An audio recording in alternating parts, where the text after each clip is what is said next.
Navi's turn to ban.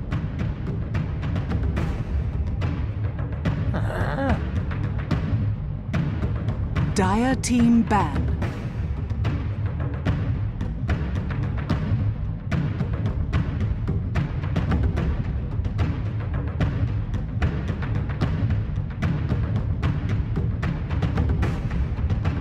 Ten seconds remaining.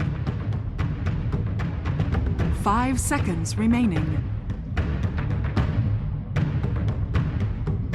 Reserve time.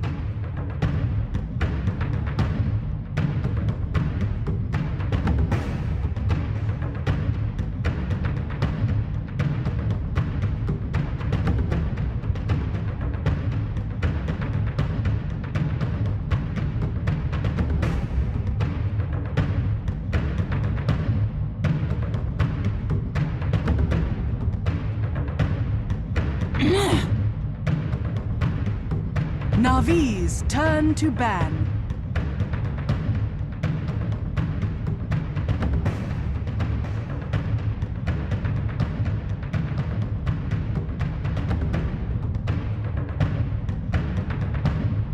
Ten seconds remaining. 5 seconds remaining. Reserve time.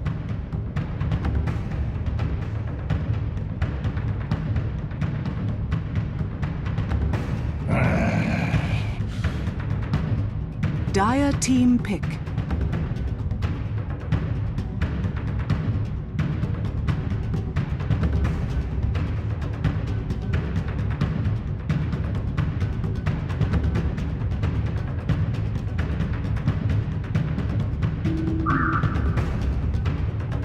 Navi's turn to pick. The sack. Navi's turn to pick.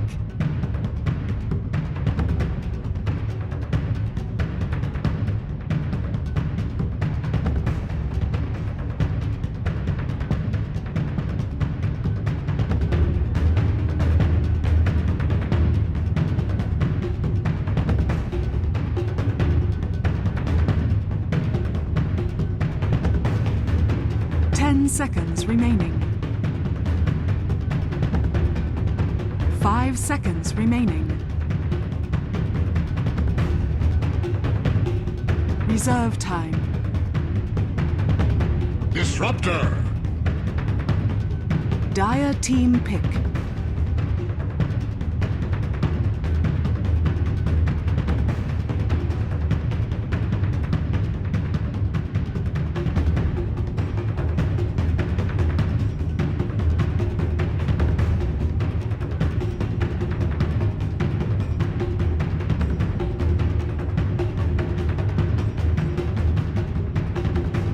Seconds Hello everyone and welcome back to the International 5 European Qualifier. We are in the playoffs in our first series in the upper bracket. It's 4 Anchors and Sea Captain taking on Navi. We are in the final, game number 3. It was 4 Anchors coming out dominant in game number 1. Game number 2, it was Navi all the way. Now here we are. The winner of this going to be moving on and guaranteeing their trip to Seattle. The loser have to fight their way through the lower bracket. I am Cobble Guy, but I'm going to be joined by Cinderin. We got Merlini as well as Hani for the draft analysis. Gentlemen, here we go. Leading in this third matchup and third draft, 4 Anchors going to be banning out the Undying and Queen of Pain. Navi once again going to give a little bit of respect as they ban out the Keeper of the Light and the PL here. So that means 4 Anchors going to be opening up with the Wisp, and now they will be taking the Gyrocopter. And for Navi, once again, they're going to get the Lesh, but this time they grab the Disruptor. So no Shadow Demon early on or Night Stalker. Yeah, that might actually be the 2 bans for 4 Anchors. Although I think Shadow Demon Disruptor is a fairly weak support duo, but it's just still the Shadow Demon together with Lesh was really dominant last game, and Night Stalker as well was a key part of Lishrak's success. So the one thing 4 Anchors I want to say of going for them going into this draft is Navi showed their Lesh again early. 4 Anchors are mutating again into a completely different kind of draft, whereas Navi sticking to the Lishrak here, however getting Disruptor instead. If I'm Navi, I feel like I know less about exactly what 4 Anchors want to do than vice versa. I do agree with that.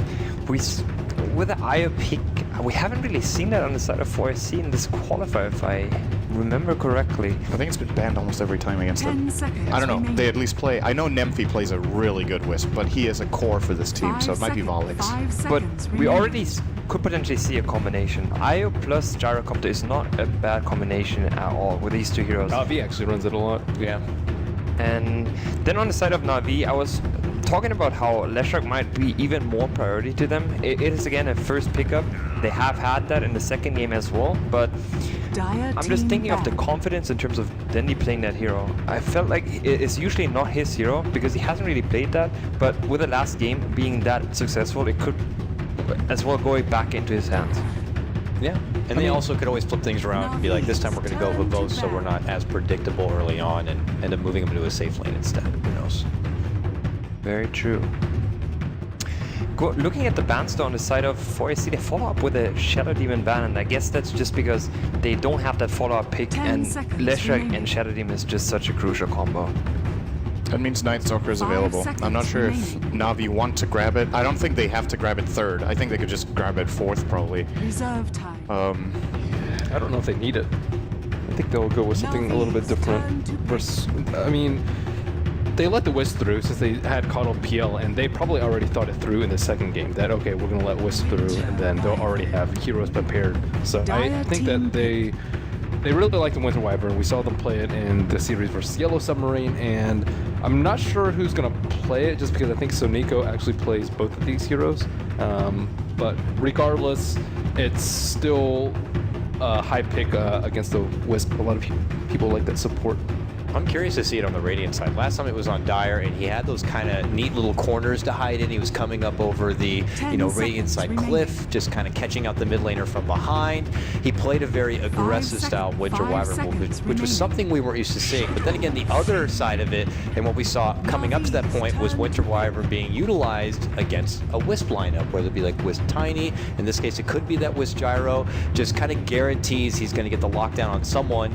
And even if there's going to be that damage reduction from the curse, Wisp is still relatively a fragile kind of hero that they'd be able to burst it down quickly. Then whoever he's partnered with is kind of stuck on their own. So we'll have to see what kind of style this Winter Wyvern is going to be played with.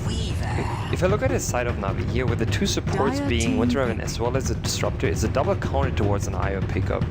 You've seen this in previous matches also of other teams, but I'm just a bit afraid that having this double single target, of course you have a Disruptor ultimate, which is pretty good in a 5-on-5, but to me it's still, you focus very single target heavy on countering an IO here, and if I was on the side of 4SC, I would probably try to just drift off the idea of finding that great combination with an IO, seconds but remaining. rather just have the idea of shifting away from it and not focus too 5 much on that seconds combination with an remaining. IO. Yeah, so you just use Io as like a solid hero, but you don't go for the really crucial, like, just Reserve pairing. Just play it as a support instead, basically.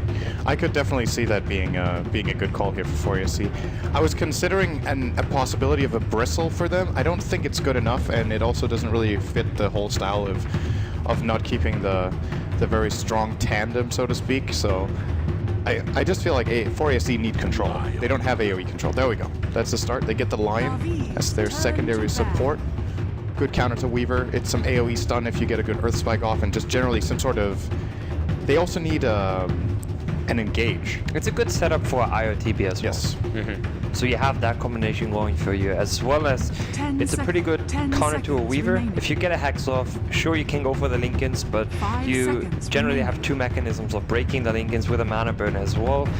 I would say it's a solid pickup here on the side of 4SC. Now, the final couple of bans that be coming out here, we know 4acres are looking Dire for their team Trixie back. hero in the off lane. It looks like Na'Vi anticipate a Beastmaster. They're going to be banning that one out. On the side of Na'Vi, after picking up this Weaver now for what looks like Havos, that means it is going to be Dendy once again. Maybe the confidence is there, Honey, as he's going to be playing the Lishrak once more in the mid 10 lane. seconds They need the remaining. Funnick heroes, so both teams saving out their offlaners for the very end. Could be Funnick Weaver 5 as well. seconds That's true. remaining. That's true. You also don't know if 4ASC are going to run the 2-1-2, just because, as you guys talked about, like going through the split push mode with IO isn't going to be as strong here, just because Navi's picks, so they might just do a 2-1-2 and a very defensive support that's always with the hero and moves on to team fights, so you're not vulnerable to glimpse, and so you're at maximum range with tether, so you don't get owned by Winter Wyvern. So as you guys mentioned, a bristleback pick is not necessarily good for them, but I think that style of pick could definitely work for their offlaner. What do you think of an LC 10 here? seconds remaining. Just as an offlaner where you have a gyrocopter plus line on the short lane. 5 seconds remaining. I think he gets countered kind of hard by Cold Embrace. She gets countered by Cold Embrace, and she gets countered by Wyvern ult too. Yeah, she gets countered pretty hard, I would say. It can work, but I think it's the risk-reward ratio is not what you want to do in a third deciding game, I think. I also don't know if 4 anchors even play it, so... I think it might actually be a lot better for Navi if they wanted to go for that, like purge the Hex and, you know, isolate a Wisp or something like that, and then you have 3 ways of just blowing up a Wisp immediately. But I'm just looking what I'm looking at is Disruptor plus Winter Wyvern. I wouldn't say it's too strong as a support duo. Whereas if Are they a support duo? Is it an offlane tank? I guess it's an offlane tank. it should be. You can play Wyvern offlane. That's actually really good because you can like hide in the trees very easily with Arctic Burn.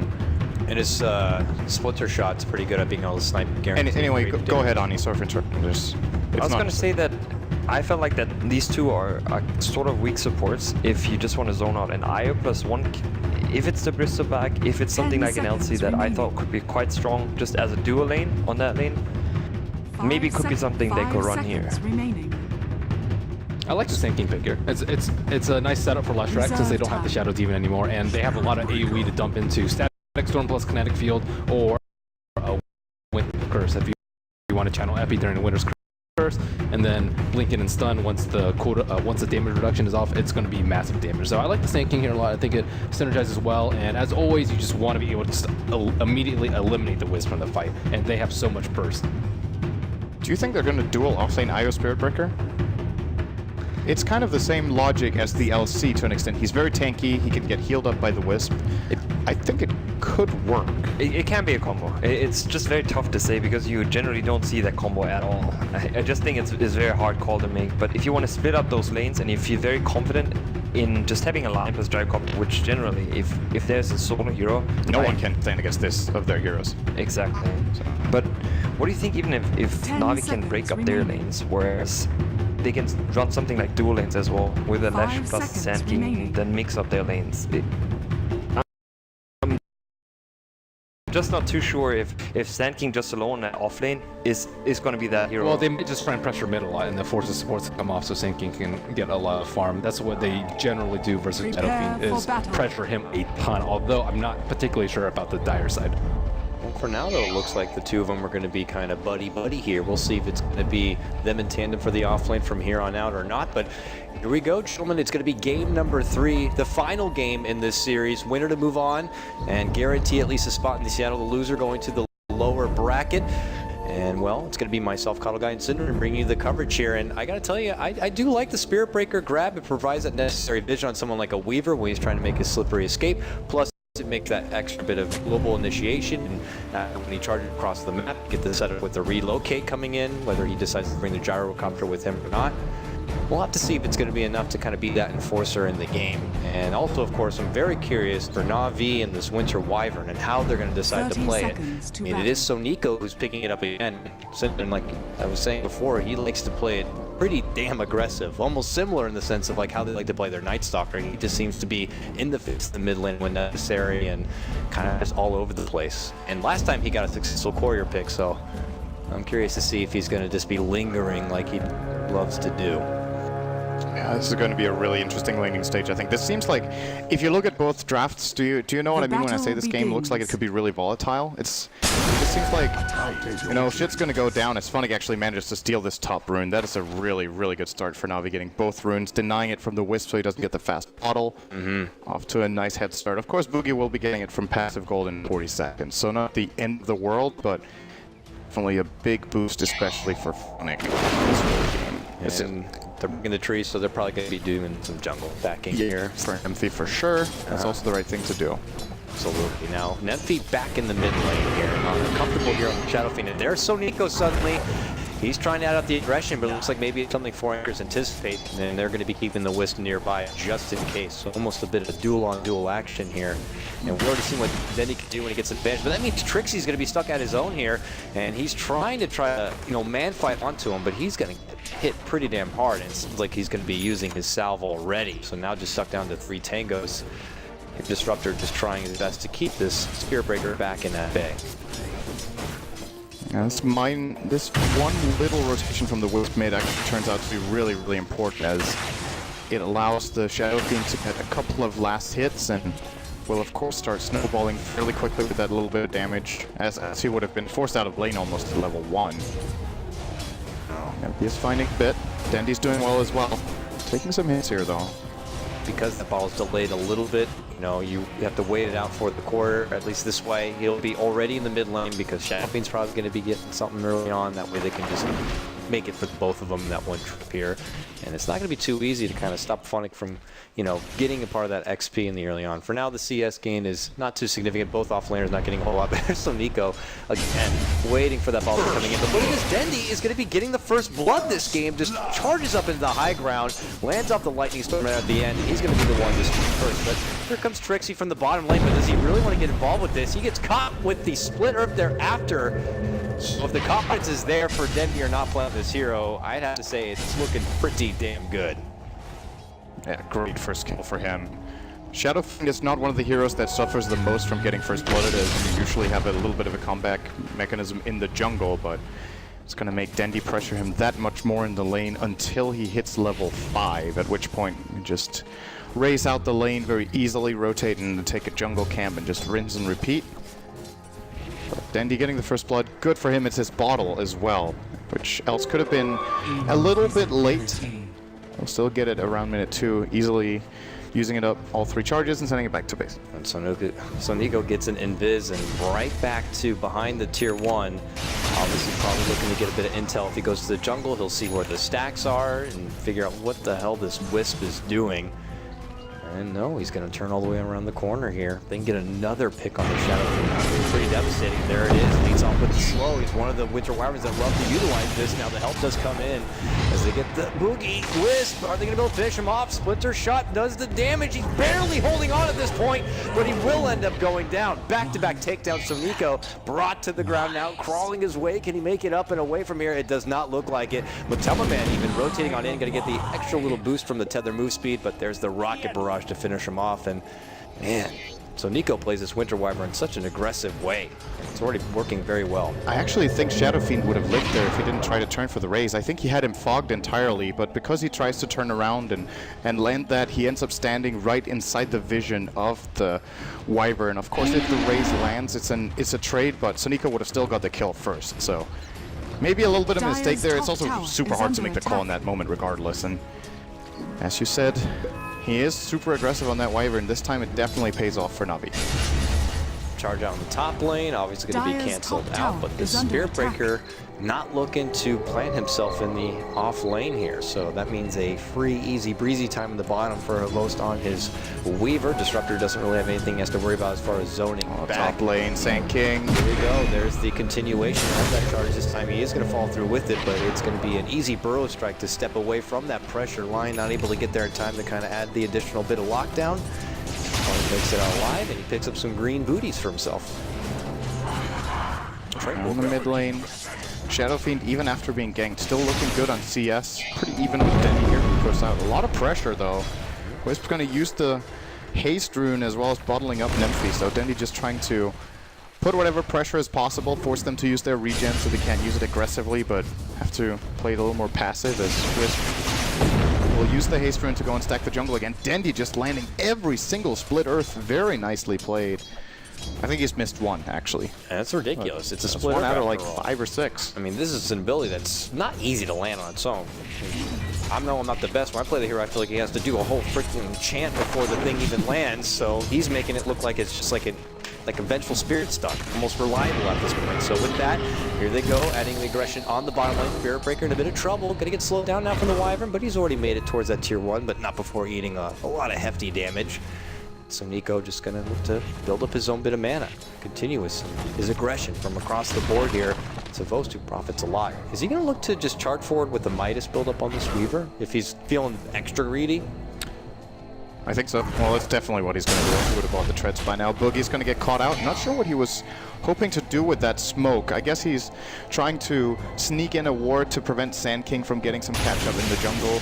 But Sonico in the right place at the right time, stopping him here from making his advance. Yeah, if he's able to smoke in, he probably knows the Sand King's going to have stacks there for him. Maybe best case scenario, he goes in there with the Shadow Fiend, let's say, and steals it for himself, but that's not happening. Funnick was already there. He already farmed up a couple of them, I believe, but here we go. It's Na'Vi using their smoke. Now heading This is going to be a big fight. They're good looking, hoping for a 6-minute room, but they're going to get the bump on in. There's the strike. It looks like they're going to be able to bring down the Spirit Breaker here, but look at the big rocket barrage damage. Going for art style, they're going to be able to bring them down, but at the same moment, they also get the wisp. Still very low. Trixie trying to walk away from this one, but Tamamen able to walk away with the double kill, but also losing the Spirit Breaker on the other side. Big catch there with the Earth Spike, made a call down, and suddenly it's a triple kill for Tamamen. A huge fight to lead things off, and it's the Gyrocopter who gets the most out of it. He gets the most. He easily had the most damage done in that fight as well, I think. Just that rocket barrage, as you said when he came in, did so much damage. Both teams with the same idea. They really wanted to fight over that rune. Now top lane, maybe Artstyle's in trouble. There's no rocket barrage mana though, and he might be able. No, he's not getting out of that. Very close though. And that's another kill from Matoma has all 5 kills on the Dire. That's got to be worrying Na'Vi at this point. How strong this Gyro must be getting. They still have a farm lead on Quost in terms of raw last hits, but net worth easily favoring. So you're going to see the charge come in here onto Artstyle. They will actually tether in, and Boogie almost going to die immediately from this. As the glimpse sends Nymphy away, they just didn't have the burst. It's just easy. Matamamen just comes in and he just makes work of those supports on the back. And after he's able to clean them up, he's able to join the rest of his group in being able to finish off Funnick here. And it's a good catch with the Earth Spike, and that means the call down is just, you know, the cherry on top at that point. So it's Na'Vi falling a bit behind here, as Havos does have all the free farming wants on the bottom lane. It's Gyrocopter who's farming kills instead. But as you see, it's just Trixie here hiding in the trees. And you'll be able to soak up the free XP. So Nico, like, where the hell's that Spirit Breaker? Radiant's top Looks like tower they're just is gonna under have attack. to wait it out here for now. They're going to be building up some stacks on the side, farming it about. Obviously, Havoska already has his Midas, so continue to farm up first. And something that's important to look at now is hero levels. If you compare the support levels on both sides, the Lion actually level 5, almost 6 already for the Dire side. Wisp level 4 compared to the 3 and 4 on Wyvern and Disruptor. However, Spirit Breaker only level 4 to the 7 of Sand King. So some interesting discrepancies here, which I guess overall might favor Na'Vi because Sand King at level 7 is really powerful. However, don't disregard the importance of course, getting a fast finger of death, setting up some very key kills. He can almost pick which hero he wants to kill at this point. Almost all of them die to Earth by a finger alone. Just needs a little bit of backup. Yeah, the level 6s are very big on 4 anchors. You already talked about the finger, then the relocate can come together, and once the charge goes out, they'll be able to be at any part of the map in a moment's notice. Sort of EV set. Charging in, There's the prophecy. Oh, they don't get him though! No, Dire's he's able bottom to tower switch and is get under the hell attack. away. So close yet so far. The Weaver will live on. That is so important. Oh, And they might even get a turnaround now too. Looks back, Burrow's there. They have the kinetic field. Trixie actually manning up, charging on forward here, and he'll also be able to get away. Both sides coming up short on trying to finish what they started. Oh man. And That's a big win for Na'Vi though. First finger wasted Yeah. instead of killing their position 1 hero. These are the kind of things where it's like, well, it's just 1 kill, but these mistakes really add up. This could... It's basically more than 1,000 Dire's gold swing middle probably, tower not is getting under that kill. attack. You don't get the gold for killing the Weaver. Weaver isn't off the map and needs to play passively instead of just going straight back to lane and just starting to farm again. Big implications on the game that this mistake happens. There's a charger coming. Trixie heading in from the mid lane here. Is there going to be the follow-up? They're already commit the raises to farming instead, so this should be a canceled charge? Yeah, it will be. They step back and, hey, at least it forces out the splitter, but you might have been just using the creeps regardless. So we'll see here. As you said, the finger coming up short, but where's Funnick at as far as his farm? He was able to work through the jungle. He's already level 7. He's making decent time on getting a hold of this Blink Dagger. I imagine he's going to be looking to put it to good use the second he grabs it. Not too far off. Yeah, he's probably going to be skilling Epicenter on his next level up. We got it right now. Yep. As a matter of fact, level 8, 3-4-0-1 build, very standard. And there's even another stack for him here. So that is indeed going to be the Blink Dagger. Top lane, call down. Call down Dendy there, but Trixie's able to make it back in a way. This is the rotation from Dendy towards the top lane, and they're not going to be able to get anything with it. And Tomman was able to finish off that drum. We already talked about there's the Blink Dagger. Now picked up the front at this point, so we'll see if he needs to get going right away as far as putting it to use. And it looks like he will be. There's going to be the smoke, but that finger still needs 30 seconds here. Lion heading right towards the bottom. He's en route here. Is he going to cross paths with Artstyle? No. Instead, moving in. And just going to be actually moving out of Bart. Actually, it's bottom lane where the charge will be canceled. So, Dire's top bit of a hiccup tower all is over the under place right attack. here. Might be a bit calm here for 4 Anchors until this relocate comes together, but I don't know. Is it going to be fairly easy for him to try to set up any sort of relocate in this game?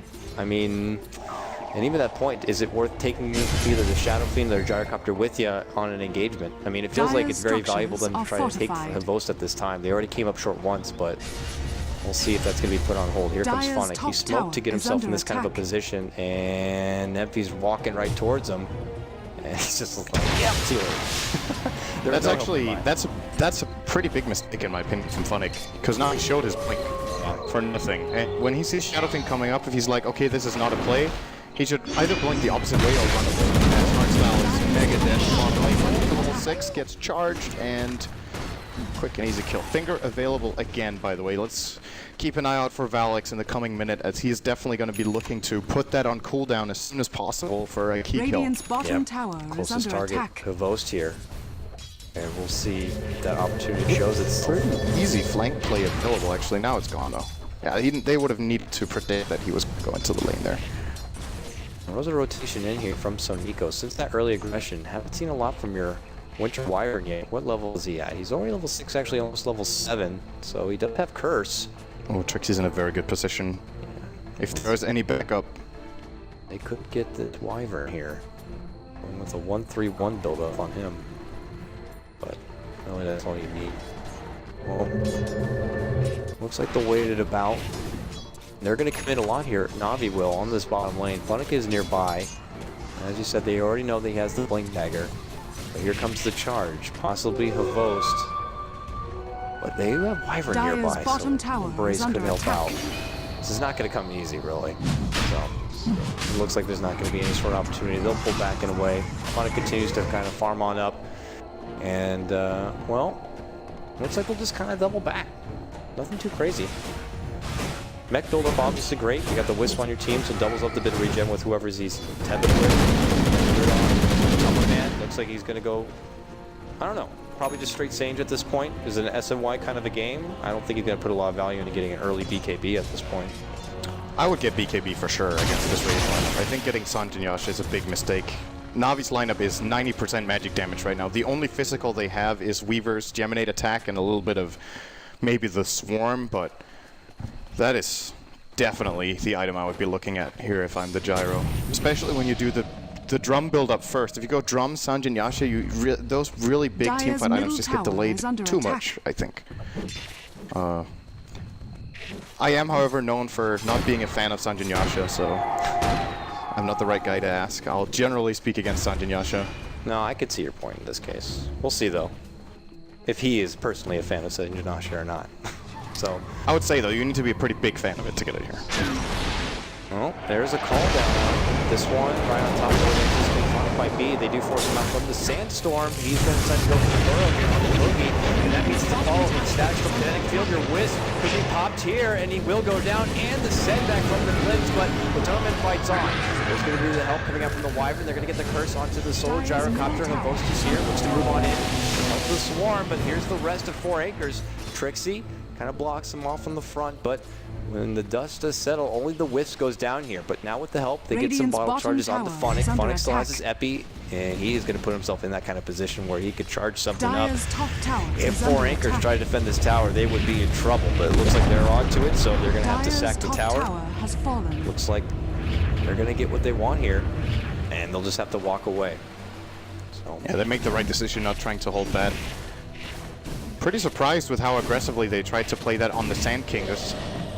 They didn't even have kill potential, to be honest. When they used the call down, it's just a farm. Wisp didn't need to go in there, and they end up losing one hero. It did cost Na'Vi, of course, the static storm, and the glimpse there really key from art style, because else that probably results in some sort of a trade, and who knows what way that would go. All right, he's a big Sanjin Yasha fan. In all fairness, I could see where you're coming with the BKB, so we'll have to see if he ends up regretting that kind of a pick or not. But here comes the bump. Get the Lesh back, and now Strixie walks away. He walks into a Funnick Burrow Strike, and that means there's going to be a follow-up from your Dendi. Lesh looks for an easy grab onto the Spirit Breaker, but on the other side, Simon Man charging on in. Wisp is actually going to grab up the DD and bottle it for himself, and here's Na'Vi in the mid lane. They're going to go ahead and descend into the high ground here. It's a company of 4, and go for the tier 1. They still have their ultimates ready to go here. And there's going to be the early preemptive glip coming up from 4 Anchors, so... This is a very important moment. This could go really wrong for either team. If Navi's initiate isn't good, they're going to get destroyed by Call Down and Requiem. On the other hand, if they get a good jump, they can maybe kill 2 core heroes immediately with the Epicenter. This is easily the most important moment in the game so far. Alright, well there goes the early rocket. This call down looks to be scouting up the trees, maybe thinking Funnick is going to be there waiting with an Epi, but what a glimpse back! It's going to catch an Epi. Wisp goes in, but he's going to get caught with the curse as well. That's an easy 2-man takedown. Make it 3 with the Lion going to be dropped. Oh, huge fight, you said. Well, this one is going to be going to Na'Vi at this rate. They wipe out 3. Trixie now out on his own, going to get snapped from the lightning storm of Dendi. Make it 4 now. Oh, this is looking a bit like a run back in the last game, Cinderin. And with that big fight in the mid lane, they'll be able to claim this tier 1 mid lane, and the biggest advantage in this game thus far. Didn't even cost him an epicenter or anything. I thought for sure that Boogie was going to try to relocate out the Shadow Fiend the moment this glimpse comes. So if you look at it right here, Wisp is level 6, standing off to the right. Relocate could be cast right now as he tethers in, but he just takes the tether and overcharge. He's going to jump into the silence of the static storm, and because of that can't use the relocate. Funnick gets a really good jump, 3 very quick kills, and then perfect cold embrace from Soniko on what would have been at least the 1-kill trade for ASC could have had hoped for there. And Na'Vi just executed that very, very well. Yeah, and Funnick did use that center behind catching, but okay, here comes that first relocate really of the game as they're able to finish off Funnick. You gotta remember the last fight, the call down wasn't available. He used it to try to scout where the Sand King was, and I guess Na'Vi saw that and they knew that it was gonna be their time without that available. Now, looks like Wisp is gonna take his little lion friend back from whence they came. So a nice little soul pick on the Sand King, but pales in comparison really what Na'Vi got out of that mid lane. So with that, Dendi now has his Bloodstone again early. Under attack. And well, we'll have to see. 4 Acres, pressure on them to make their comeback. They go on the tier 1 top, they make that big fight mid, get the tier 1 mid. Now it looks like bottom is going to be next on the docket for him. One thing you need to consider as far as net worth goes is that Sand King is just getting way more than the Spirit Breaker, and he can look to go for some luxury items that can make a very big difference. Force Staff is almost completed for Funnick as Trixie is showing off his Gloves of Haste right now, minute 19 on the Spirit Breaker. Pretty much has absolutely nothing to show for himself right now. And look over the Na'Vi side, Sand King can keep farming. It's one of the advantages of this hero, and Na'Vi really got away with it in the laning stage without getting punished too hard with the setup they did. Funnick's Force Staff is now going to be purchased along with probably a TP scroll to get himself ready for another fight. When is the right time to pull out something like this offlane Sand King? We haven't seen it a whole lot in this qualifier. It really made a strong, I don't want to say its debut, but the first time I remember being really impressed was, I believe, Star Ladder Season 11 Empire, and Yoki in particular pulled it out, and it was awesome. But, you know, other than that, through this qualifier, we don't see it enough. What kind of game sets up for a really good kind of offlane Sand King? You know, if the enemy supports aren't very strong and can zone you out very easily, or if you have good dual lane / rotation possibilities, it can definitely work. As I'm hearing it. Oh, there it is. Speaking of that Sand King, he gets a big epi onto the mid lane. Boogie trying to help him out, but again, he might have brought himself into trouble. Now, they don't need to bounce back Boogie, so they're going to try to set up a secondary kill on the Valix. That kill won't be there, but they do secure the one onto Boogie. So it's a 2-man drop. Na'Vi again finding the opportunity. Look at this, Havost doing Havost things, looking to come in from behind, pops his own BKB. Can he get the sweep up kill onto the Lion? Yes, he can. Now the bump back from the Nether Strike comes out, but obviously not going to be doing a whole lot. All the meanwhile, your Dendi, Leshrek pushing on in with the Edict. Looks like it could be for a tier 2 takedown. Radiant's top Glyph is going to be tower has popped. fallen. All the meanwhile, looks like Nemphy is going to be able to get the tier 1 for Anchors in the top lane, but obviously Dire's it's bottom Na'Vi tower continuing is to get under a lot attack. more. 3 kills plus a tier 2. Dire's bottom tower has This is fallen. looking like another game where Na'Vi potentially could be running away with this. We'll have to see. 4 Anchors are going to be able to make the fight back. You got to remember at the start of this game, what was it? Matama getting 4, 5 kills right off the bat. It was looking really good, but all of a sudden, one big team fight towards the mid lane of Na'Vi, and they continue to hold the power curve. I think they're just misreading the situation for ASC as well. Nemphy is going for the BKB on the Shadow Fiend as he should. This Sanj on the Gyro is, my opinion, once again, I am biased against that item. I really do not agree, especially in this game. I feel like there's some games where I'm like, I don't know. I'm feeling very confident this time around that he should just flat out have gone for a BKB, which he actually could have pretty much had by now, and then they could have been looking to take a team fight. But now with this Sanj as well as Morbid Mask, he's just going to get control, it feels like. Any sort of stun can land. He can get caught in the Static Storm. And once again, Na'Vi with a BKB on Klost, he's not scared of anything. He's just going to run in and start dealing. And that's the kind of play Matumba Man could have been looking to make had he gone for that item though. That BKB now complete on your Shadow Fiend. It looked like Phonic on a Sand King looking to step towards the Euls. Like it this game, adds his extra bit of boost speed, but also if the charge is to come in from Spirit Breaker, you could just quickly throw him up in the air and, well, kind of put a rein on that kind of parade. So with that, here's Na'Vi moving again. It could also, you were talking about Phoenix Voidstone, right? Yes.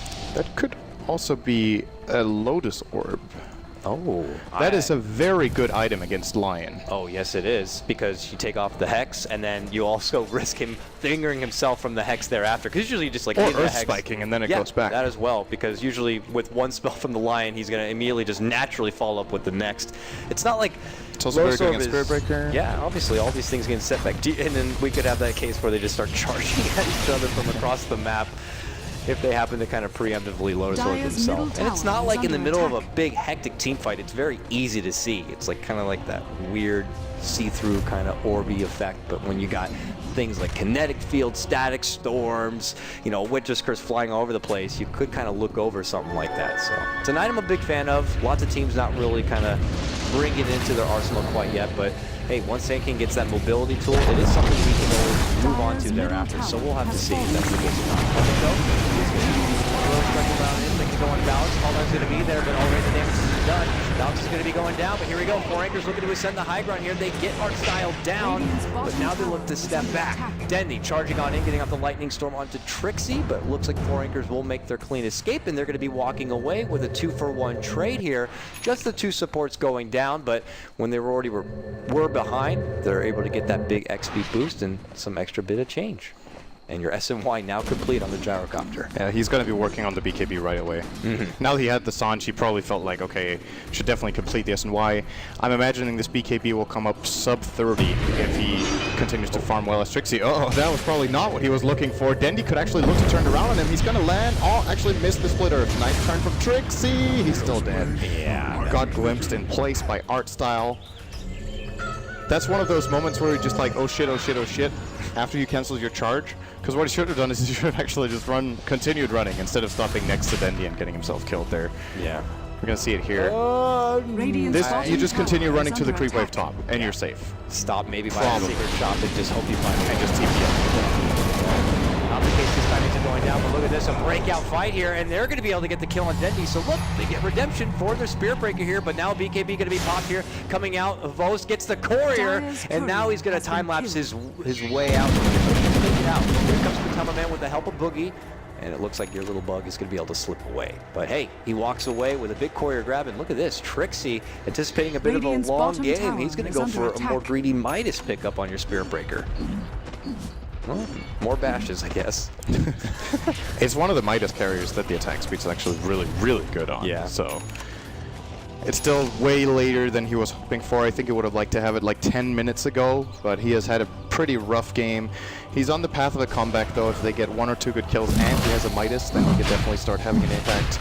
He will as well be looking for a BKB next. I think every I mean, I wouldn't even say it's a bad idea for even the Wisp to consider getting a BKB, although for now probably Ghost Scepter would be a better choice because the Weaver is going to run you down. Glimmer Cave is another very good solution. As Na'Vi, they are getting roached and call down. Might actually give them a turnaround. They steal it. No. Perfect goal from Wyvern on Volix. Oh man, because of that, they're not going to get what they want here. And it looks like your Winter Wyvern going to be caught up on the high ground here. Havo's looking to dish out the right click, sweeps right behind him here, and now Deadly looking to charge on forward with his BKB already out. Can he catch the splitter if he can? And the Burrow Strike from the high ground comes in from Funnick. We're going to finish off the Shadow Demon. The regen not going to be enough from your Wisp. They're also going to get the pick. Ends up being a 3 for 2 thus far. And now they look big Epi flying out from Funnick, but he is all alone on this one. No, he ends up being pushed back. The double damage random spawn. Okay, Havost Dire's moving bottom on tower in here. is under Gyro attack. already way out. Trixie making the charge onto Funnick. Gets the bump, gets the takedown, making it a 4 for 3. Havost doing the Havost thing. He's charging in the base. No, he decides to pull back. Okay. Sanjin Yasha was really good there. So much move speed actually was able to get him. I'll admit it when I'm wrong. Like, that was a really good moment. All they even guessed was he overstayed his welcome. That's such a key kill too. It goes to the Gyrocopter, who now suddenly almost has his second Sanjin Yasha. He's gonna buy BKB, I promise. There we go. Ogre Club. What do you think? Do you think it's a halberd? I don't want to say because then he might actually get it. So yeah, he sticks around a bit too long. There's the Blink Hex Dire's into, of top course, tower the is under Earth attack. Spike follow-up finger, the whole shebang. I wonder what chat's going to have to say about that one. Might be someone with the OP. I think it's I'm thinking of a number between 3 and 5. Quattro. All right. Well, C. we'll have to see here. Is that enough to keep 4 anchors in this game? It's certainly not as devastating as we saw in game number 2. We'll look to hold on for now, and we'll see. Still, nothing yet picked up new on Boogie. You got his power treads, you got your urn in your little wand. This is just your traditional tool belt for your little wispy poo, but not enough. But oh my, that's an Agnum Scepter on your disruptors. Where did that come from? Oh, he just went for that. He's like, I got brown boots and Agnums. That is really, really big, because now they have Radiant's the bottom BKB tower counter has before been they're going to start denied. really coming into play. Nemphia's used his... Okay, he's actually used it twice, but Gyros is going to come up fresh on a 10-second and what seems to be 100 gold. So, if they catch him by surprise, that could give Na'Vi a really big team fight. And they need to be careful now, because they kind of threw away a fairly big lead. They're still ahead, but look at those graphs. They lost 5,000 gold in experience in that last exchange, pretty much. I do like Or the is Sia Na'Vi, right back in it? I do like the Na'Vi setup, though. You know, if you lead him with a curse, which is very deceptive on how long of a range it is, and he happens to catch a couple of them, it makes it almost easier for someone like Disruptor to just kind of waltz on in there. He then follows it up with that huge, now Agnum Static Storm. Then you got an Epi coming in. Then all you really need is a little, Weaver to kind of clean up the act. Plus you got Dendi in the mix. I mean, their AoE spread of damage is pretty damn ridiculous, which is hence why they probably, 4 anchors put a lot of value in getting these BKBs. So they better make sure they're not going to be caught under that ridiculous static storm at this point. Man, already 4 anchors. Is this a potential smoke to come out? We'll have to see. For now, just kind of corralled back. Anxious to see where Na'Vi are going to be coming in from. They've already been able to take a big team fight. They want to kind of keep the momentum coming their way. Did you mention Trixie's Sanj, by the way? Because I think he is getting a halberd, actually. It's going to be really nice against the Weaver, whose BKB is almost down to 5 already. Faust has been using that very liberally. He has 6 seconds on it, so that halberd could prove to be crucial, either for forcing out a BKB or time-lapse, just if he wants to attack but not BKB any stuns at that point. Yep. And there it is. He also gets the evasion, which is nice. Tanks him up very nicely. He's going to charge in on Colossus. The fight's going to bring out. He actually forced the BKB immediately. So the Coda now coming out. Oh, Winter's Curse is going to be catching up Nemphi, so your Shadow Queen is going to be caught. There's the big Static Storm to their follow, and an Epi follow through from Funnick. Oh no, 4 anchors might be caught back at this point now. They're able to heal up Dendi a bit. Perfect glimpse from art style as well. Send back, and here's Funnick. Funnick could be brought down. He will throw strike away. No, his line is going to be going down here now. Matama Man trying to get off that pesky art style, but no, he's going to Glimmer Cave and walk on back. Now it's Matama Man caught on his own, and they just turn the numbers right back around. 4 anchors. Already lose 4. They set it up for the 5 with the Burrow Strike, and now it is all of 4 anchors sinking And it's Na'Vi, all still standing strong at this point.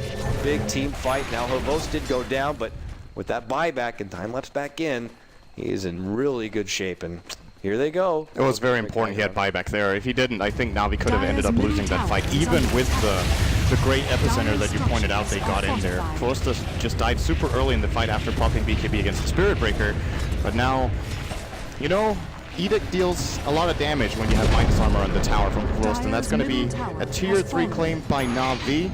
Quost is being charged, though he does not have buyback, remember. He's got to pop his BKB, still going to get Nether Struck and bashed again. Oh man, again! 71%, my guy! And they're going to get the right click, he goes down. Yeah, more like 71%. This is crazy. It's that Midas, man. 80 seconds without a Weaver. This is time for ESC need to accomplish something.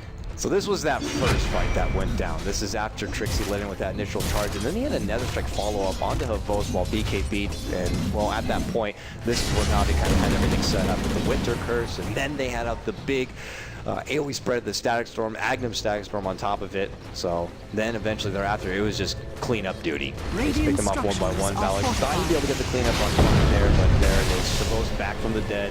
He moves in, gets that kill, and they end up wiping out all 5. And Na'Vi just did such a good job in that fight kiting more than anything. They really spread out the damage nicely. They all got very low, but no one died. Well, they're looking to take a fight 4 and 5. They don't care. Oh, the Tunnel Man gets muted onto that Static Storm. Netby, though, able to make the jump over, cleans up the support. Now they look back for Dendy. The charge comes through from Trixie. Oh, Nether Strike not going to be coming up with the Burrow sweeping in from Funnick. They are able to finish off the Goat Man, and quickly 3 end up going down all day with the count of Havost. And now it's 4 Acres trying to at least bring down this tier 1. Na'Vi showing one of their weaknesses, I would say, which is overconfidence a lot of the time. They willingly took a 4 on 5 at their tower right there. And a lot of the times, it's one of the teams that I can remember seeing get most excited to just go in for a fight in which they're outnumbered. Just they try, they're like, okay, we can do this, even though they were lacking their position 1 hero. And they engaged into a fight with full health, mana, and cooldowns. And that generally only goes one way. I mean, it wasn't a disaster, but they end up handing over a little bit of extra gold to 4ASC that honestly they just flat out shouldn't have had. Yeah, they can't afford to be handing over easy free monies like that. And because of you could see already, Trixie's getting super farmed. Where did that come from? Remember where he was in net worth? He was below Sand King. He was like 2k when Sand King was 5.5. He has overtaken him with Midas in a couple of good team fights, and this Spirit Breaker is looking to become a pretty dangerous core in this game. And all of a sudden, Na'Vi, they have the Lesh and Weaver still with good farm, but Spirit Breaker threatening to become a 3rd physical damage core for ASC come mid-game. Or late game, rather. We're closing in. Hey, that Midas is working out for him. He continues to build up more and more money. So what does he go for next year on your Spirit Breaker, considering he's building in that much farm? He's got like, what, 20-some-odd hundred gold already build up? But yeah, the BKB there. All right. Still susceptible, of course, to your Agnum Static Storm, but if he's able to lead off the fight and catch out someone like your Disruptor, it could be a different story. And it's going to be a 10-second one once he picks it up, of course. And it's interesting to see 4SC kind of spacing them out. So Shadow Fiend gets it first, uses it 2 fights. Then Gyro gets it and has used it, I think, 2 or 3 times. And now Spirit Breaker's getting it. So there's always a 10-second one going into the fight that Na'Vi actually can't deal with. I don't think they can kill a charging Spirit Breaker with BKB on. They have the Weaver with, of course, the Minus Armor from Deso. That's pretty much it. They have that and Edict. Are we sure? The only way I see it, Winter's Curse maybe could kill him, actually. It's true. Winter's Curse could get him killed from his own Gyrocopter and Shadow Fiend. Dendy is slowing down a bit in this game. Yeah, he got that Bloodstone pretty damn fast, but since then, he's got a little bit of this, a little bit of that with a point booster and a plate mail, but not being able to finish off with anything else. So, as it says here, Na'Vi kind of handing over little by little here to 4 Anchors in their comeback factor. Your Gyrocopter. Now with his helm of the Dominator here. He's going to have to keep on farming up at this point. Well, Havos now continues to truck on, farming on the bottom lane at this point. Do we have a while before the Roche is even back up? All right, we got about a minute or so, maybe a bit less. So you can already see both teams putting a lot of value into that, dewarding, unwarding, and we're going to see a bit of attention. Who is this just more valuable at this point. Na'Vi able to get it, they feel a lot more confident being able to continue their pressure on the 4 Anchor side. But if 4 Anchors are able to grab it, I mean, does this game almost become a split down the middle now? And it's just as much potential for 4 Anchors to kind of take it back their way. I think it is a split down the middle right now. The lead Na'Vi have is not significant at all anymore. It's all about execution, and to be fair with you, Na'Vi have kind of been lacking it a little bit, or at least their decision making has been questionable in the last 5 minutes or so. Pretty much since that Hobos catch up on the bottom lane. Yeah. Okay, well here comes Trixie. Right, to get himself in that fickle area by the Roche pit as it's getting ready to come up. And for, well, Na'Vi, they continue to pressure out these lanes so they can get a bit more space in their favor. There's the Lincoln Sphere for Hobos. Building for it for quite a while. How easy is it for 4 Anchors though to pop it? They already have the mana drain to easily take it down. Charge removes it pretty much globally. So is it going to be a big deal for this Lincolns to even be in the side of Hobos on his Weaver? I feel like it's something that could be easily be popped from the side of 4 Anchors, but it allows him to maybe react to a blink hex. Because if you need to blink mana drain hex, you have like that extra little bit of time in which you might be able to get it off. So I guess that's what he's building it for. I also don't think it's that good here, but he might feel forced into it since he's getting controlled so much in these fights. Yeah. He's only got 3 deaths. I thought he died more, but the times he survives, he doesn't get to do so much in the fights. Get forced out very quickly from the 4 ASC side. Another D ward here, both sides very close to this Roche. And so they're going to head up to their own jungle and just continue to farm up here on Matama Man. So we'll see next. Is this the kind of game for your Gyrocopter to just continue trucking on forward, finishing out possibly your Satanic on top of his Helm of the Dominator already? He's got about 2k gold saved up. Just looking to build in a bit more damage, or does he hold off for now and maybe consider going for an MKB at this point? It's not like Butterfly is really good for a couple of reasons. It's good against the Weaver, who doesn't have an MKB yet. And I think it also works against Winter's Curse, correct me if I'm wrong, but I think you still have the evasion against your own allies while you're cursed. I'm not 100% on that, though. I don't think it will say there if it mutes or not, but I would be pretty certain it does not mute. I think it doesn't mute, so there's some value to that. Well, here's Na'Vi already in the... It also gives him Flutter, so he can actually he can run the same speed as the Weaver when he has Flutter running, so it's pretty decent. Okay, we'll see here. This is a big play. So Nico might almost die before we even get started. He has to Glimmer Cape defensively because Roshan is in a bad mood today. Bashing the hell out of him. He is going to step back and heal on up here. Now they blow out. It's just a just take it for free. Oh, and a bit of bonus on the side. They get the Euls off, and it makes for an easy kill onto your Lion. And it's not like he has a buyback right now to just kind of come back and try to get a fight their way. He's out for 50 seconds. Ooh. I mean, was there potential there for 4 Anchors to try to interject and get something going? It just seemed like the opportunity wasn't there for them, and they had to sack it. But if they knew they weren't going to be able to take it, maybe they should have stepped away and just continued to farm and wait for Na'Vi to make this kind of push. But because they did nothing, they just get punished for it. Now, with this, Bunny sets up a beautiful Burrow Strike right on top of Netfeed, which leads to an active Static Storm. They're going to be cleaning him up. He's out, no buyback. Oh, this is disastrous for 4 Anchors, but Matama going to be forced to BKB and step back. Trixie muscles his way in, able to finish off that Disruptor, but he already used everything he could. A brief sidestep relocate is not going to save out Matama Man, so he's going to be forced to immediately buy back. They're looking to make it go onto Trixie. Trixie could be brought down, gets one last bash before he does get dropped. He has no buyback himself. Funnick with a nice 2-man Burrow Strike. There's going to be the Aegis used. Havosh charges on in, looking to pop the whips, gets that kill, makes it a double kill for him. Now he's looking to go for Matama Man, and he's taken down. That's a dieback for him.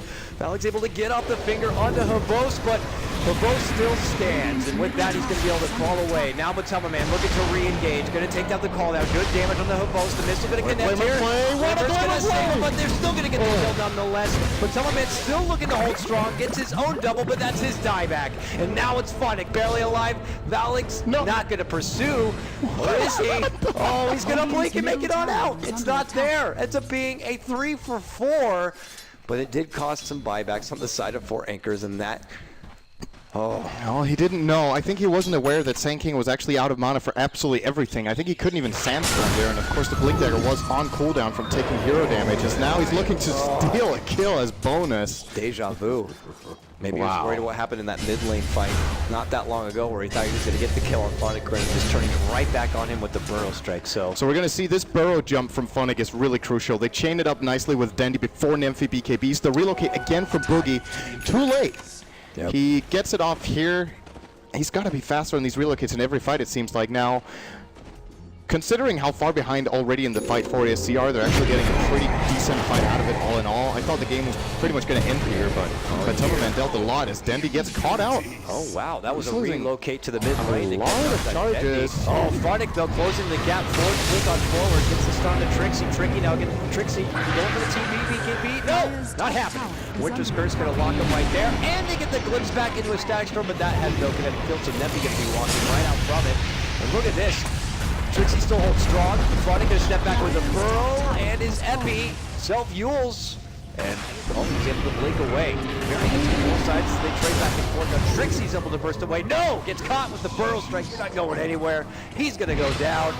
This is a bit of a hot mess coming on out. This led in with 4 anchors, starting off with a good pick onto Dendy's Leshreck, but they end up losing Trixie as well. So What a roller coaster. it really is. Trixie does have buyback if Na'Vi try to push this as, yeah, this charge. Ooh, no. Denied. Blocks him right off. Makes for an easy cleanup. Now they're going to be pushing out the mid lane here. If they wanted to, they could try for mid. I don't know. Does Dendy have Boots of Travel? Because, yes, he does. They might have been tempted to try for that, to be honest, with Trixie on the sidelines, but he is one of the heroes that still does have buyback for the Dire. And maybe the Na'Vi are thinking, okay, let's calm it down a little bit. Let's buy our items. Dendy currently sitting on 5,000 gold. Probably going to finish his Shiva's Guard with the plate mail he has. I mean, I can imagine a couple of the other heroes also sitting on some decent amount of current gold. I'm trying to find it. There we go. Yeah, actually, the heroes are actually very rich right now, so... Yep, then he's going to buy something. He is out of current gold. That's his Shiva's Guard, I do believe, flying down. Or it's, all right, Octarine Core completed. And there's no way in this game, so he's definitely going to be dealing. Yeah, so a Ice Blast this go around. And what that means comes all the extra sustain, all the extra hit points. Very good grab. All right. 4 anchors. Can they hold here? It's game 3. Na'Vi feeling pretty damn close to securing that trip to Seattle. It would not be a TI. It feels almost without Na'Vi being there, but that might not be the case. And look at that Phonic able to finish out his sheep stick. He is so rich on that Sand King. Really is. He overtook Trixie again. That's a pretty good inventory on minute 43 Sand King. Pretty good. Glimpse. PKB. Broken. Right? Wait, where? I mean, we didn't see it, but I imagine so. But I don't see a BKB used. Was it on Trixie? So, okay, here we go. Burrow led in, but they charge on back. They immediately take out the disruptor, so there's going to be no Static Storm. And they follow it up. Then he got blown the hell up, even with all that extra life from the Octarine Core. It looks like it didn't matter at all. Holy shit, he died fast. All right, I need to see that one again. That was crazy. Was that just the gyrocopter putting in the work? I think the finger obviously dealt a lot of damage, but that gyro had to have hit really freaking hard on that engage. I'm just going to watch Deji. So there's a call down. Good bump back. Right, keep an eye on him. He's He's into the 3/4. and yeah. There was a greater bash too. Yeah. Thanks, Ice Frog. Trixie's pretty lucky, I should say. Man, so that's gonna save more time now for 4 anchors. Dendy's Bloodstone is dropping really low. It's starting to become a really useless item, actually. Well, it's still good, right? But down to 2 charges, the respawn time isn't going to benefit him pretty much at all anymore. He's losing quite a bit of steam. Corliss Rack is still super good late game, but I don't know if he can overcome this triple BKB trio that 4ASC have running this time with really hard single target damage. And we saw there, MKB picked up on your gyro as if he didn't hit hard enough. Now, we'll see. Just onto the lane here. Trixie has been doing quite the showing here on the Spirit Breaker, I have to say. Yeah, especially, like, the really impressive thing is his early game was really not good. He had a very hard time, Yeah. but he's pulled it back when it really mattered. There's a Daedalus for the Weaver.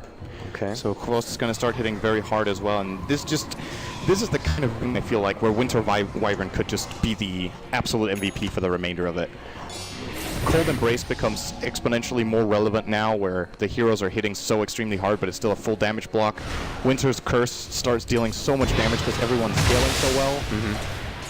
So Neko has to play a good game for Na'Vi now. I think, again, we're back to what should be a pretty close game. There's still a fairly good gold lead for Na'Vi at the current point in time, but you still got this feeling that any sort of decent initiation for 4AC with this Gyro getting to free hit is probably going to win them a fight if Cold Embrace does not make a difference, as well as the Curse. It felt like the initiation they had in the last game was to focus down the Disruptor, take him out of the equation, fast. He's only committed to getting like the boots and Ags. Now he's able to get at least a cloak, but he's still pretty frail at the point that he can't really be in the mix, taking all those shots from the Flak Cannon, from the Shadow Fiend.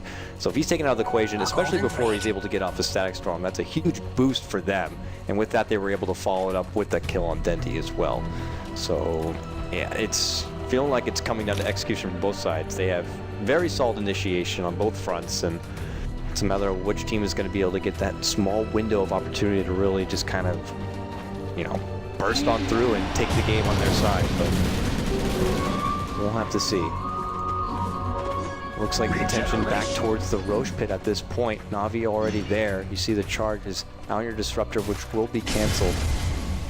And this could be another stall-up period till then. 4 Anchors last time let Na'Vi take it. In fact, got even picked off, if I remember correctly. Valix got dropped at that point, but we'll have to see what's going to happen with this time. Big Aegis for either team. Is there going to be any key item that has an impact on this impending team fight coming up? Trixie is about 2,000 away from Akiras for the Dire. I think pretty much the only core right now that's very rich or very close. Shadow Fiend might actually be able to get his Butterfly, which I think would be a really big difference maker. Yeah.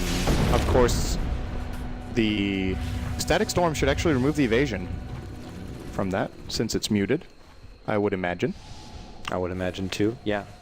I am not sure. I can't remember which stats you keep, because obviously you keep the agility and the damage and everything. I don't know if the evasion is counted as a part or not. That's a good question. I'm sure some people know that and can let us know in 5 minutes when it's too late.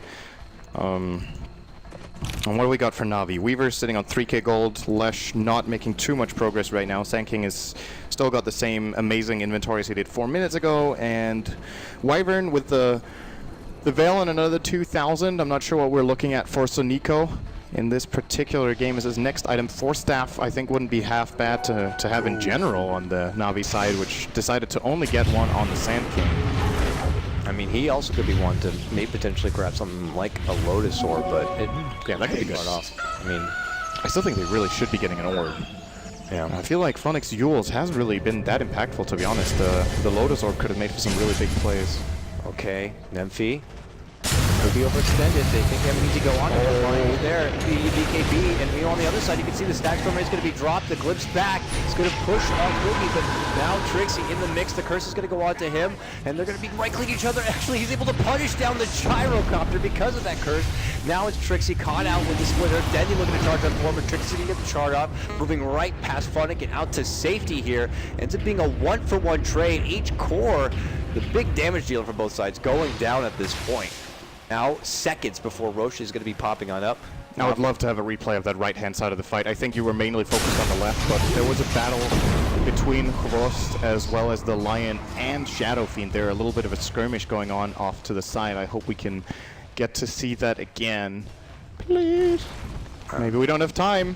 I don't know. Yeah, it seems like every time we cut to a replay, I guess we don't have breaking time. out here. Oh, nice, quick sheep coming out from Phonic. Dendy also had the splitter ready to go. 4 Anchors happy to always kind of take that brawl, showing that they're not ready to kind of have a game where their backs against the wall. Ballsy play from Nymphy. Yeah, he's first at the pit here. Weaver has buyback and time-lapse again now. And Na'Vi might have seen this. Have they? They have not got any vision in this area. Oh man, no, anyway. They got got the Epi. They're going to be leading in with it. Now they got the Vision with the help of the charge coming out from Trixie. Empty BKB'd up.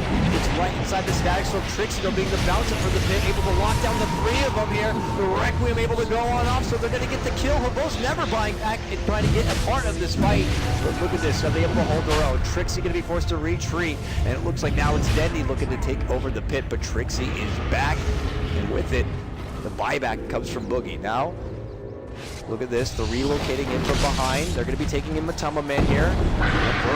Nice stun from Dendy. Big stun leads to a Winter's Curse. The neutral getting on the action here. And now Matama Man charged up. BQB brings out the call down, and they can take it away. The relocate's going to send them right on back. And now it's Alex on the run with Trixie here. And it looks like Funk was really the one brought down. And this is a Roche for Na'Vi. And now, yeah, because of that, they're going to move right into the pit and just finish off what was once started from 4 anchors. And they're going to be the ones with the Aegis. Going to give it to Weaver. Then he takes the cheese. He could buy his Shiva's guard now. With the cheese, he might feel confident that he doesn't need a buyback. And he does. It does not. Mute does not remove evasion. All right. Yeah, I knew it. It's just like one of those things that you feel like there's like those tiny little disciplined rules. Well, now with that, 4 anchors, they'll get their shadow feed back in 15 seconds time, but Na'Vi obviously got to feel confident almost having the 6th man on their side with that Aegis. But I don't know. 4 anchors have shown that they are able to hold strong. What is their primary target at this point? It's obvious that Na'Vi are going to eventually come to their side. Is it once again trying to isolate, take out someone like the Disruptor first and foremost? But I think if they kill him before the storm, that's actually very, very important. So I would say so. Either you jump and kill the Disruptor fast, or the Sand King. Or well, there's just so many problems they need to address. I feel like the Wyvern in these last couple of fights, the Cold Embrace has really been huge as it needed to be for the Radiant. So he could also be a good pick. Might actually be the best, even if you get caught in the Static Storm. If you've at least pre-popped your BKBs and blown up the Wyvern, you start having free targets that your Gyro can just lay into. 4 anchors rid of that high ground vision ward. Their mid lane racks already exposed at this point. They gotta look to hold on here, otherwise they will be paying a trip to that lower bracket. Here comes Na'Vi. Obviously they're gonna let Havos do his thing out in front. He's got the time lapse ready to go. Still with an Aegis in hand. Oh, the rocket's coming! Stop it! Get it, Denny! Got it. But it's not going to stop Na'Vi from pushing in. One little rocket's not going to be enough. This is just a very delicate time, especially for 4 anchors. Another rocket, look out! Get it, Dendy! Get it, Dendy! Get it! Get it, Dendy! He got it. Damn, Dendy. Hit him with another one, Matama Man. Let's go, round 3. All right, they pop the link. It's immediately followed with the Hex. Does the stun lead in from Phonic. They're back to the lead in there. First is going to get from Matama Man, but the Requiem is able to fly out. Huge damage on your Winter Wyvern. Can they get the Disruptor? He's able to get the Static Storm, but it's not an effective one. Now Matama Man and Epi both charge on in. It's 2 split fights. The big Epi filing on forward. Not going to be finishing it off. This is a hold coming out from 4 anchors. A desperate TP comes out from Dendy to get him back into the base. Him and Havos, the only one standing. And my oh my, it looks like they were. Alex might be trying for this blink. This chase could be not over yet, and Close just starts farming in the middle of nowhere. Ooh. Blink is available. He could blink Hex. Blink. Oh, it forces up the BKB. He's going to turn onto him here. Here comes that relocate. Havos could be in trouble. This BKB is going to be going down here, and they jump on forward. They're going to get Havos. So that's just the Aegis life. Now they're looking to sweep it. They'll surround him. Leading it in. They started off with a stun. They got him down. Now that forces up the buyback in the time lapse. He's actually already low on life. He's going right back into the fight here. Then he leads in, big splitter. Matama Man gonna get zoned back. They're able to finish up Trixie. Here comes back Havos. Okay, now Boogie sweeps on in.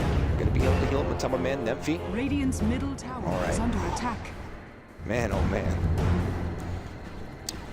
That was scary.